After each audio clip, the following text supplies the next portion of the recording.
Hello दोस्तों, नमस्कार। किसी चैनल में मैं आप सब लोगों का दिल से बहुत बहुत स्वागत करता हूं। दोस्तों, इस वीडियो में बात होने वाली है दो कंपनीज़ के बारे में। ठीक है, दो कंपनीज़, दो शेयर्स के बारे में।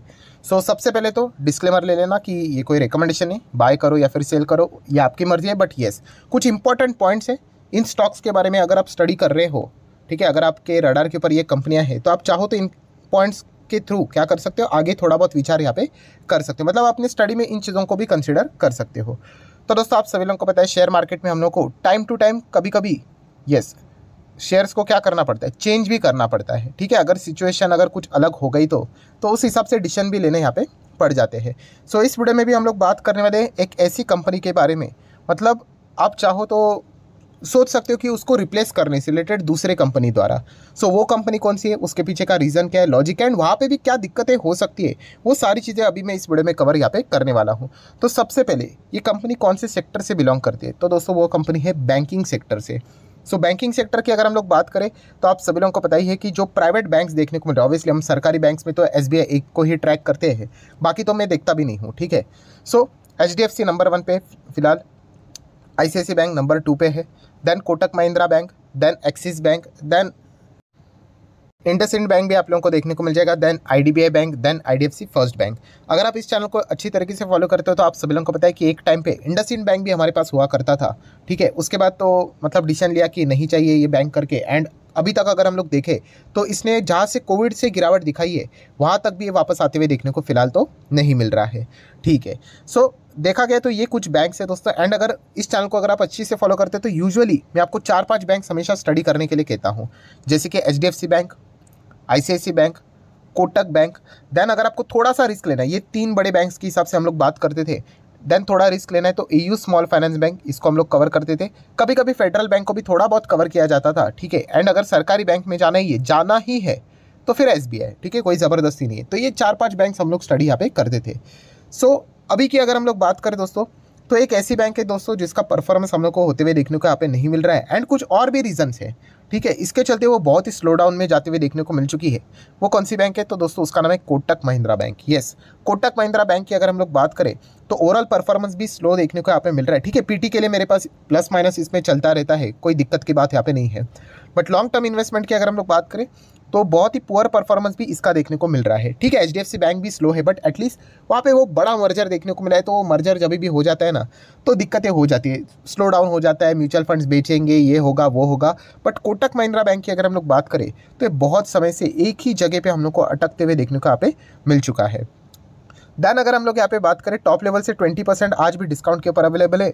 बट एक और कौन सी प्रॉब्लम आ गई, यस, कि कंपनी, ये जो कंपनी कोटक महिंद्रा बैंक जिसको बनाया, जिन्होंने खड़ा किया, ठीक है, उदय कोटक जी की अगर हम लोग बात करें, ऑब्वियसली वो फाउंडर ही थे इस बैंक के।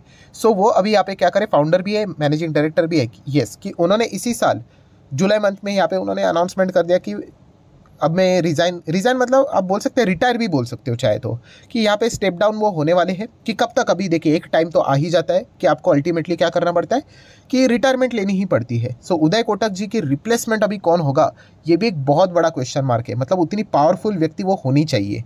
इस चीज़ के चलते हम लोग यहाँ पे कह सकते हैं कि कोटक महिंद्रा बैंक बहुत समय से हम लोग को अटकते हुए देखने को यहाँ पे मिल रहा है। ये एक पॉइंट देखने को मिल रहा है। अगर आपको इस बैंक में वापस अगर जाना ही होगा, एंट्री अगर कभी करनी होगी, तो ऑब्वियसली ये जो टॉप लेवल का लेवल हम लोग को देखने को मिल रहा है, ये जो एकदम टॉप बनाया था ना कंपनी ने, हाँ, उस लेवल को अगर कंपनी यहाँ पे ब्रेक कर देती है, उसके बाद आप चाहो तो कोटक महिंद्रा बैंक को थोड़ा सा सीरियसली विचार यहाँ पे कर सकते हो। उसके पहले के भी अगर हम लोग कुछ लेवल की अगर बात करें, अगर देखना ही है तो आप 2000 का लेवल भी अगर आप चेक करोगे तो उस लेवल पे भी बहुत बार हम लोग को क्या देखने को मिला है, रेसिस्टेंस देखने को यहाँ पे मिल चुका है। हालांकि हम टेक्निकल्स को ज़्यादा फॉलो नहीं करते, बट फिर भी थोड़ा बहुत कभी कभी 1-2% अगर चेक किया तो कोई ज़्यादा फर्क यहाँ पे पड़ता नहीं है। ये सबसे पहले इंपॉर्टेंट पड़ाव है। मतलब क्या है कि कोटक महिंद्रा बैंक में अगर आपको जाना ही है तो पहले उदय कोटक जी की रिप्लेसमेंट होने जा दीजिए। एंड अगर हम लोग लेवल्स की बात करें तो आपको पता है 2000 का लेवल, ये अगर ब्रेक हो जाता है, उसके ऊपर ध्यान रखिए। एंड उसी के साथ साथ ये जो एकदम टॉप लेवल जो यहाँ पे बैंक ने बनाया था, उस लेवल को अगर वो ब्रेक कर देते तो उसके बाद अगर आप चाहो तो कोटक महिंद्रा बैंक को वापस as a seriously as a investment के लिए कंसिडर यहाँ पे चाहो तो कर सकते हो। बट फिलहाल की सिचुएशन की अगर हम लोग बात करें तो यस, बहुत ही हम लोग को ये स्टॉक रुकते हुए देखने को यहाँ पे मिल चुका है मल्टीपल टाइम्स में। क्या इसमें कोई गड़बड़ है, फ्रॉड है, कुछ भी नहीं है, ऐसी कोई भी गड़बड़ वाली बात यहाँ पे नहीं है। बट हाँ, हम लोगों को ये चीज़ें रुकते हुए देखने को मिल चुका है। एंड जैसे आपको बताया कि ये भी एक रीज़न यहाँ पे मिल चुका है कि उदय कोटक जी का रिप्लेसमेंट कौन, तो इसके चलते अनसर्टेनिटी देखने को मिल रही है। तो इस एक पॉइंट के साथ हम लोग को लंबी अवधि तक डील करना यहाँ पे पड़ने वाला है। सो दोस्तों, ये तो स्टोरी हो चुकी है कोटक महिंद्रा बैंक की, ठीक है।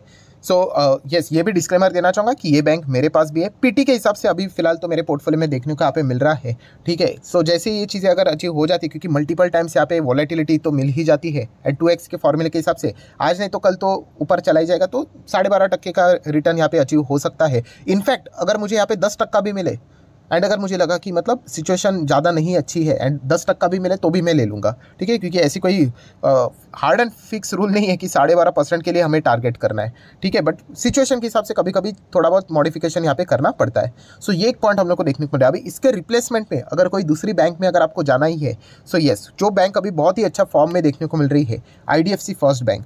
सो इसको आप ज़रूर चाहो तो फोकस में यहाँ पे रख सकते हो, ठीक है। IDFC फर्स्ट बैंक के आप मेरे पुराने वीडियोस को देखोगे तो मैंने आप लोगों को ओपन लिखा था, आप चाहो तो देख सकते हो कि जब तक ये अपने इस पुराने लेवल तक यहाँ पे नहीं पहुँचता है, ठीक है, तब तक तो हम लोग इसको एज अ इन्वेस्टमेंट के लिए कंसीडर तो यहाँ पे फिलहाल एटलीस्ट मैं तो नहीं करूँगा, ठीक है। अभी हम कह सकते हैं कि यहाँ पे अच्छी तरीके से कमबैक होते हुए देखने को मिल चुका है, क्योंकि आपको पता ही है कि यहाँ पे जो जो चीज़ें हम लोग को होती हुई देखने को मिली थी, उस सदमे से वो बाहर आना चाहिए। सो वहाँ से बाहर आते आते वक्त मतलब हम कह सकते हैं कि उन्होंने अभी इस सारी चीज़ों को पचा लिया है करके, एंड अभी वापस वो कमबैक कर रहे हैं रिटेल लोन बुक के साथ। तो डेफिनेटली IDFC फर्स्ट बैंक की जर्नी आने वाले समय में शायद से अच्छी यहाँ पे हो सकती है। सो अभी नेक्स्ट अगर आपको टारगेट करना ही है तो आप चाहो तो इसको स्टडी कर सकते हो। अभी इसके लिए इंपॉर्टेंट पड़ाव कौन से हैं, तो ऑब्वियसली सबसे पहले कंपनी के आने वाले क्वार्टर के नंबर कंसिस्टेंसी अच्छे होनी चाहिए। बीच में इसके नंबर अच्छे आते थे बट कंसिस्टेंसी नहीं हो करती थी, तो इसलिए मार्केट इसको बार बार यहाँ पे क्या करता था, ऊपर तो लेके जाता था बट नीचे लेके आता था। तो इस वक्त की अगर हम लोग बात करें, पिछले टाइम के भी जो नंबर देखने को मिले हैं बहुत ही अच्छे देखने को आप मिले, इसलिए तो ये तेज़ी टिकी भी है। तो ये भी पॉइंट देखने को मिल रहा है। अभी आने वाले जो नंबर रहेंगे, मतलब Q2 के नंबर की बात करें, 3 की बात करें, 4, 1, ये चलता रहता है। सो वहाँ पे अगर कंसिस्टेंटली अगर वो अच्छा परफॉर्मेंस दिखाते रहेंगे, तो ICICI बैंक ने कैसे रिटर्न दिए, वैसे IDFC फर्स्ट बैंक भी आपको रिटर्न देने की पूरी क्षमता यहाँ पे रखता है।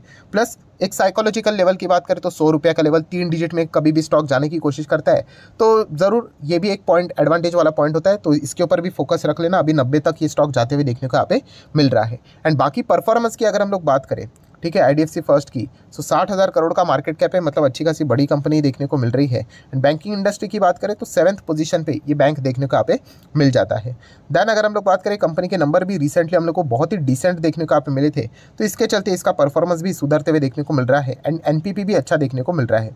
प्रोमोटर होल्डिंग की बात करें, 40% प्रोमोटर के पास है, 20% FIS, 7% DIS, गवर्नमेंट के पास 3% एंड 27% पब्लिक के पास शेयर होल्डिंग देखने को मिल रही है। ऑब्वियसली बैंक की जो शेयर होल्डिंग होती है दोस्तों, प्रोमोटर होल्डिंग होती है, वो पैटर्न डिफरेंट होता है, ठीक है। बाकी कंपैरिजन में मतलब जो बाकी कंपनीज होती है वहाँ पे 70-75% आप देख सकते हो प्रोमोटर के पास होल्डिंग होती है। बैंक्स में देखोगे तो बैंक इतना ज़्यादा होल्डिंग रख नहीं सकती है, ठीक है। तो ये एक बेसिक पॉइंट भी हम लोग को पता है यहाँ पे होना चाहिए। सो अगर आपको स्टडी करना है तो आप डेफिनेटली IDFC बैंक को स्टडी कर सकते हो। एंड कोटक महिंद्रा बैंक के बदले आप चाहो तो IDFC बैंक को भी यहाँ पे क्या कर सकते हो, अपने पोर्टफोलियो में जगह देने का विचार कर सकते हो, ठीक है। कोटक महिंद्रा बैंक खराब नहीं है, बट जो जो पॉइंट्स मैंने आप लोगों को बताया है वो कोटक महिंद्रा बैंक में अगर हो जाते हैं एंड उसके बाद अगर वो तेज़ी दिखा देता है, तो फिर आप वापस इसको रिकन्सिडर यहाँ पे कर सकते हो। तब तक अगर देखा गया तो IDFC फर्स्ट बैंक वापस यहाँ पे क्या कर सकते हैं, इनको आप स्टडी कर सकते हो। अभी आ जाते हैं दोस्तों आखिरी पॉइंट के ऊपर कि प्रॉब्लम किस चीज़ का। IDFC फर्स्ट बैंक में अगर आप जाओगे तो सबसे बड़ा प्रॉब्लम भी क्या है, ये भी पॉइंट पता होना चाहिए ना। मीठी मीठी अच्छी अच्छी बातें थोड़ी ना सिर्फ सुननी होती है, नेगेटिव पॉइंट्स भी सुनिए। नेगेटिव पॉइंट मतलब ये नहीं कि चलो स्टॉक क्रैश हो गया, अरे नहीं, बिल्कुल भी नहीं।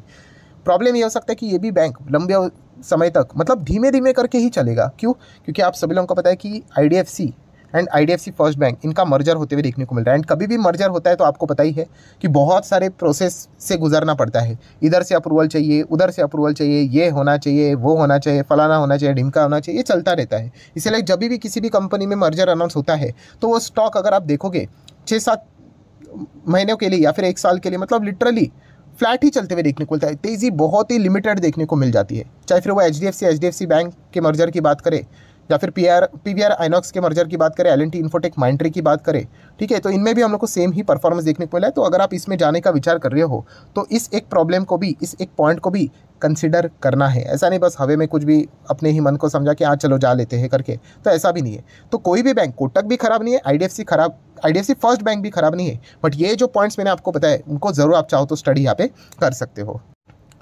सो आशा करता हूँ दोस्तों वीडियो हेल्पफुल लगा होगा, तो चाहो तो इसको लाइक एंड शेयर कर देना। डीमैट अकाउंट अगर आपने अभी तक ओपन नहीं किया तो लिंक नीचे डिस्क्रिप्शन में 25 वीडियो की लिस्ट आपको बिल्कुल फ्री ऑफ कॉस्ट मिल जाएगी। आपका नाम, कौन सा अकाउंट आपने लिंक के थ्रू ओपन किया है, प्रॉपर्ली कमेंट में मेंशन कर देना। तो हफ्ते भर के अंदर सारे लेक्चर्स मेरे साइड से फ्री ऑफ कॉस्ट प्रोवाइड कर दी जाएंगे ताकि आप शेयर बाजार को आसान भाषा से सीख सको। So that's it, thank you very much दोस्तों, we will be meeting our next video, तब तक के लिए बाय बाय।